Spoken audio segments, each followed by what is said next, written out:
So a question I commonly receive is, what is hyperbaric oxygen therapy and or topical oxygen therapy? Today we're going to talk about that. I am Bienstock. I'm a board certified plastic and reconstructive surgeon.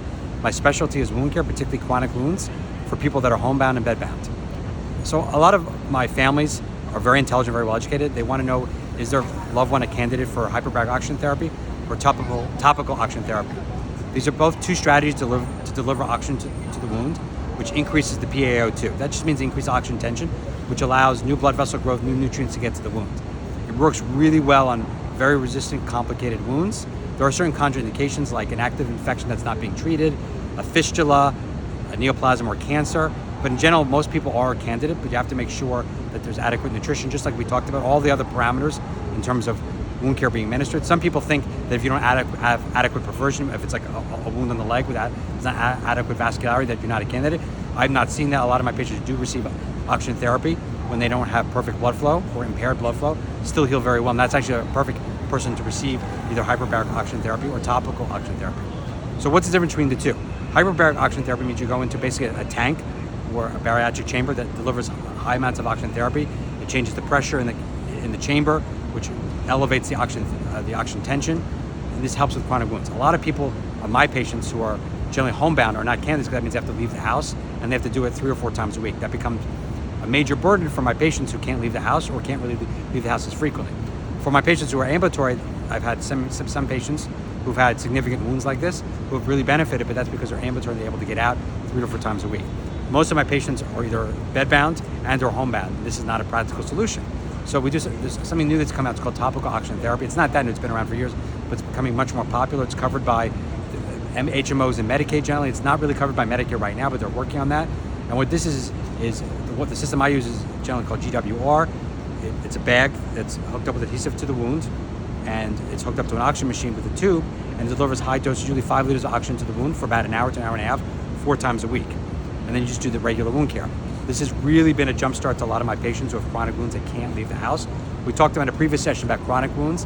This is a perfect example. I use it in my pressure ulcers after I've either done negative pressure therapy, wounds after debridement, chronic wounds that are over 3 to 6 months old that have not responded. But you have to make sure there's adequate nutrition, protein, things like that, adequate turning. But the one thing I've noticed is I've only had one patient that's been able to go to a bariatric chamber because most of my patients are restricted in terms of staying in the home. But the topical oxygen therapy works great. The one thing is the nurse nor myself are not going to be able to come 4 times a week, so it has to be either family member or caregiver that's comfortable doing this, as well as doing the wound care. So, which wounds of mine that I've seen have responded very well. Some of these are leg wounds or heel ulcers that just don't respond to classic debridements and good wound care. Others are mainly pressure ulcers, particularly the sacrum. It's not uncommon. I'll see a pressure ulcer of the sacrum that's been managed for 6 months to a year by someone else, and it has what's called a callus or kind of hard tissue. It's involuting. It has the edges going down. Remember, we talked about previous video about the guy looking at his feet. He's not able to kiss the woman or his partner. So these are perfect examples where oxygen therapy works really well. I'll do a surgical debridement, stimulate new tissue growth, and we'll use topical oxygen therapy to really jumpstart the wound. I've had difficulty getting coverage over the past 1 to 2 years because insurance is coming down. They really want all the specific parameters being adhered to, making sure adequate nutrition is being followed, adequate turning. Even then, they want to deny it.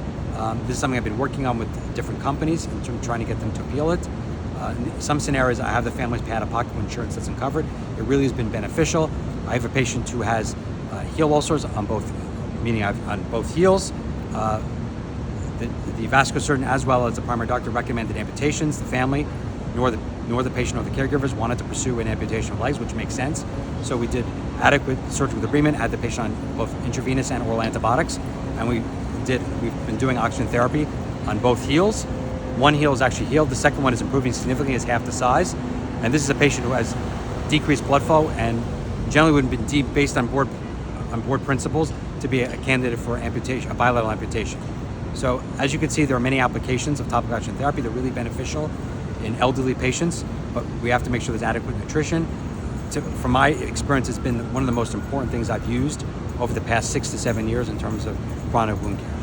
If you have any questions or comments, please leave them below. I welcome your feedback. Make sure you subscribe to the channel and please share with your friends. Thank you.